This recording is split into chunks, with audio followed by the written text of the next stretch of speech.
What's up, everybody? It's D's World. Got a reaction. I'm about to react. Vivek Ramaswamy. Ah, man, I can't say his last name, but you know what I'm talking about. I think he's a candidate for the president, Republican, but I just want to see this reaction. So I'm going to go straight into it right now. Alright. Now, whatever if you like him or not, he's very intelligent in my opinion, and he makes a lot of sense to me when he talks some stuff. So, alright, let's just go see everything right now. When I grew up in Harlem in the 40s and 50s, I never heard a gunshot. That's what I heard about a lot of people too a long time ago. People that had no guns. That's crazy. Well, let me read what you say in your preface. Let's go. You say, "Let me state here, and now that these essays do not mean 1, all Southern whites were or are rednecks; 2, all black Americans today or in the past were or are black rednecks. One cannot predict," you write, "much less forestall all the clever misinterpretations that others might put on one's words. The most that can be done is to alert honest people to the problem." Black rednecks, who are they? These would be blacks who came out of the Southern culture and who carried that culture with them north into the urban ghettos and into the ghettos of the South for that matter. And who have not moved out of that culture since. Over the years, both blacks and whites have moved away from that culture. But in the poorest and worst of the ghetto areas, there are lots of people who have not. And these kinds of, it's a culture which didn't do whites any good, and it's certainly not doing blacks any good today. And the tragedy is that people regard this culture as somehow the authentic black culture, and therefore you're not to interfere with it. I'm proud to be a bartender. Ain't nothing wrong with that. I don't feel no ways tired. Oh my God. that was wait, let me go back. I said I ain't proud to be I already heard about that one before. Bartender. I mean, that's a job, I guess, but saying everything like that, like, man, I used to work to McDonald's or something like that. Yeah. And like, no. Wrong with that. I don't feel no ways tired. Oh my God. That was very painful. That was crazy. Where I started from. Black English is considered not quite proper English. On the other hand, if blacks happen to have all the power and own all the corporations and whites were working for them, it would be the other way around. That was There was crazy. a period, I'm trying to remember now, I believe it was in the mid-70s when substandard English began to become began to become viewed as a discipline of it. Okay, so in today's Hey, for real, it's like, okay, that's like if my mom tell me about her when she started though her first job when she's in high school or when she's young, because she used to work when she was young before she even had me. She used to work at Taco Bell. I think my mom's gonna jump over there and be like, "Oh, I went to Taco Bell. I ain't shame." I was like, bro, people don't give a damn about that stuff, man. It's not. If people want to know what you're doing now, like, come on, man. It's like, what'd you do the whole? I understand I want you to talk about your whole life, everything, but what the hell was she trying to do right there? Trying to have like the people right there that's low class and that doing something like you guys something. I don't know, man. It's kind of just tricky with things society, right now. like our culture, it is looked at as like it's bad, pretty much. So when we like do the videos that we're doing and like it's just crazy stuff, like the Vegas situation that happened with the 15 kids that end up jumping that white kid, we're looked at as like a wild culture, pretty much, like where other people don't want to be around our culture. So I'm trying to figure out like how could we fix that in America? Like, Well, what do you think, man? Man, we came up with so many conclusions. Because it's like, okay, in was it Philadelphia? These riots are happening. These kids are running in stores and stuff like that. And I don't know how to fix it. I think that we could. It seems like, okay, the Democrats would be like, okay, let's fund their parents so that maybe they can have money and stuff like that. Wait, before I stop, I would say this. Now, they should go back to what the 60s, 70s, and before that.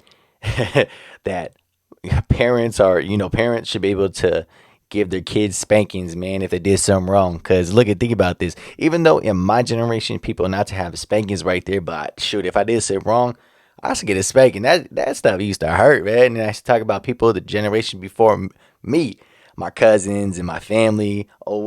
Before that, they used to have spankings and everything too. Now you can't even touch anything that kind of way. Like if you barely do something to your own kid, the kid's gonna go over and tell the cops or something.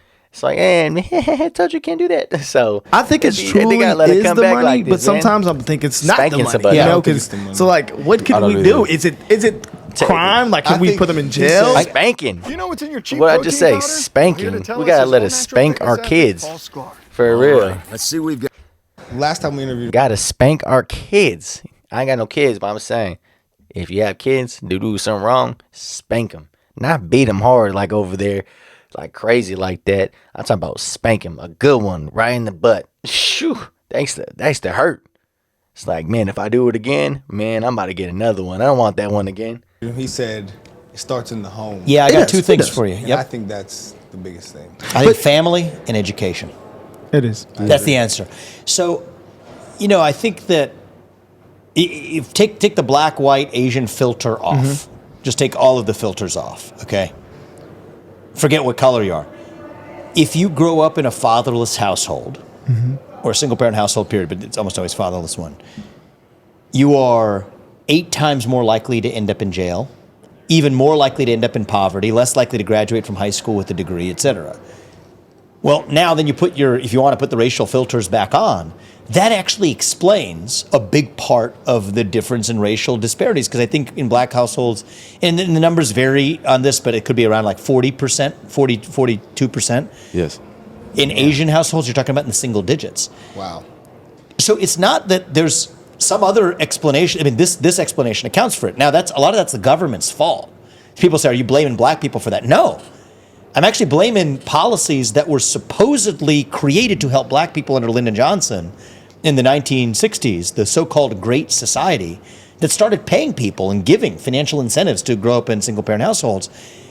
And the sad truth is actually the black, and actually of all races for that matter, single-parent household rates was far lower in the 1950s than it is today. Crazy. Now, does that mean just because you grow up in a single-parent household that you're destined for failure? Of course not. No, exactly. But that doesn't mean that. Yeah, hey man, exactly. Because my mom and dad split up when I was 2 years old. So think about this. But after she had a relationship, after they got married and everything else, but I still had, my grandpa. My grandpa was a young. My grandma and grandpa, 2 young grandparents, and man, they used to always make sure that I did everything. I always push myself too. My mom always working, school, do all that kind of stuff when I'm young, because she was a young mom. My grandparents used to put that extra for me to make sure I don't do something wrong, and always explain how come this is right and wrong. Like I said, if I did something wrong, my grandpa gave me a spanking. For real, man. Nobody don't like no damn spanking, man. Shoot. Little kids, especially boys, we always trying to do some extra, trying to be funny, and then, or if you do something you're not supposed to do, you don't know how to stop. Oh, bruh, dude, my grandpa gave me a spanking or something, man. And they called with the belt, man. You ever got the belt? Ooh, damn, that's why I respect the hell of my grandpa now. As he older, like, man, thank you. That should be the model Thank you, that Grandpa. we pay for and wish for everybody either. And the other thing is education, where it's easy to say math is racist, right? If whatever, certain races are not doing as well as other races in math. Well, look at why. The inner city public schools, where a disproportionate number of black people live in the cities as opposed to suburbs compared to other races, are doing a much poorer job of educating students. They're the ones that shut down. So I went to actually use my own home city as an example. So I went to public schools through 8th grade. I went to a school called St. X High School in Cincinnati for high school. The Cincinnati public schools, like in the inner city of Cincinnati, they were closed for a full year and then some. Whoa. The high school that I went to was closed for 4 days during COVID. Wow. So it's interesting how COVID only affects the public school teachers, but not private school teachers. They don't get sick in private. Yeah, apparently COVID it's a great form It of immunity. chooses, yeah. Yeah, because they give them like bananas like for breakfast, and then I guess it helps right there for the COVID, so don't get sick. Nah, I don't know, man. I'm just saying. You have natural immunity if you go to private school. It's ridiculous. Yeah.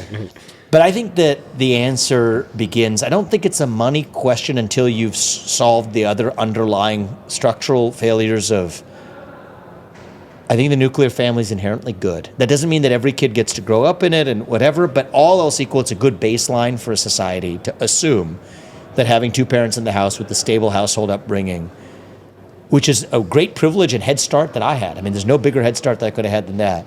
And then education where no matter where you live, no matter what your zip code, you get to send your kids to the best possible school. Mm-hmm. That's the civil rights issue of our time, actually. And so that I think is, I think is the answer, not blaming some cultural failure or some racism or anything else. Some people say blame black culture, some people blame racism. None of that. Family and education. I like that. That's the answer. That a lot. That's exactly. That's very logical. Exactly what they're gonna do, because that's what happened to me too. When I was in third, fourth grade, I moved into the north, and then I went to a different one after that, like the next year after that, and I wasn't held back or anything, but I had to do extra stuff for talking and everything, for reading, because I wasn't really good for reading. But into my old school, I was cool. But to that other school, because the education and everything else, it was way more harder. So by the time, it took me around almost 2 years, so around like sixth grade, I was cool then. I was good then. I was fine. But I understand that what they're saying right there. Different schools and different kind of, where it's really different, man. Because when I went to my friends, like fourth grade up right there, these people were really, really intelligent in a different way. They talk different too, and they used to have big letters and everything. When I was young, I'm like, what the hell is this dude talking about? But it's so they don't have no slang that much. I still do slang, so I'm not even tripping. But I understand right there. When I first went to that school, I'm like, what the hell are y'all talking about half the time? But man, so yep, it's all about the education though with it. So my old class, I had a cousins right there. He went to the same class, and then he went to middle school with me. Went to the same school, and he was in the same classes with me, because I was a little higher than him right there. And I understand now, because you gotta watch out, because public school, sometimes it's not the best right there, But you gotta put the extra with it. My mom used to put me in middle school to go from not a speech, like a reading kind of school, and a computer school when I was in summer. And I did it for about like 3 years, 4 years, and that stuff really helps. You gotta do it for your kids though. What are you gonna do? Of course, my grandparents used to take me all the time because my mom's working, but you gotta do it right there, man. Yep. So that really helps. Very last question. Yeah. Sorry. So, whenever the first time we saw you was the Don Lemon video, right? And he tried to use his final Hail Mary against you when you were cooking them was, "You're not black, so how can you talk about this?" I personally think that is one of the biggest problems in the black culture, is the fact that you have to be black to speak on an issue like that, and then we sit there and act so fake offended about something whenever you're saying facts, and he's definitely not heard about what you're saying. Definitely. So that's what I think. I mean, it reminds me of like Nikki Haley. We were just talking about Nikki Haley, where she's saying, because I'm criticizing a woman, that somehow that means that I'm sexist. It's the same thing, and I just reject that. We're all human beings. Yeah. We're allowed to disagree on some things. We don't have to agree on everything. But actually, the public school system I went to is majority black or close to it. People don't know that, but turns out a lot of black people disagree with each other on things. A lot of Indian people disagree with each other on things. And a lot of white people disagree with each other on things. And so when we reduce ourselves to the genetic attributes, either gender or race or sexuality or whatever, then we're more likely to see each other in that way. Because you're not treating each other equally. Because if I would argue with him, then I would argue with you just because of your race or your sex or your color, then I'm treating you differently. Exactly. And that's what the whole civil rights movement was about, was to make sure that we don't see each other on the color of our skin, but on the content of our character. Wow. And so that's what I want to bring back. And, it makes me, it does hurt sometimes where you'll be labeled, are you racist tropes or whatever for saying this. Things and name things. You gotta find your way past that, and I'm glad we're able to have this kind of conversation with you guys too. For real. Thank you so much. Yeah, thank you for your. That was all cool. See y'all. Hey man, I was solid. Tell me what y'all think. I think it was solid. I was solid. Hey, man.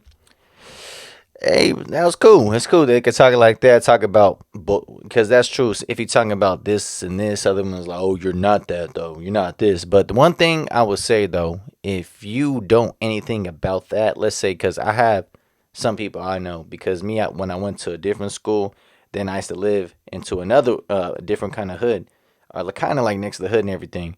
And when I used to go to school, people like kids or people the same age as me, they used to talk about the ghetto, but like these people never been in the ghetto, don't understand. So to talk about a lot of stuff. So one thing you want to do is people have a conversation. Hopefully they have the education or they seen it or they did something so they understand when people have a conversation like that. People don't really do that. People just talk and talk and talk about nothing. Nothing, man. Like, dude, what the hell are you talking about? Just like if you see people talking about sports, but he don't know what the hell he's talking about, and you just keep talking, and you kind of might get a little headache, but you just want to just let him just keep talking, because if you're doing, you're just gonna be a dumb disagree. It's like, dude, man, like you don't make no damn sense, man. Shoot, I forgot, man. But hey, I understand what he's saying right there, man. So just like you can't, like, because I'm mixed, but anything, you can't say this, you can't say that about this. It's like, why not? I mean, I can have my opinion, I can get my educating, or I can get all these knowledge right there from multiple different places. What can I do? I can't say nothing. How do you know? It's like what? Like I never did like strong drugs or something like that. So if someone's talking about like crack or freaking coke or something, but I can't talk about it, dude. I've seen people like that as growing up. People that had problems from that. Like I know people like that, so I understand what they're saying now right there, man.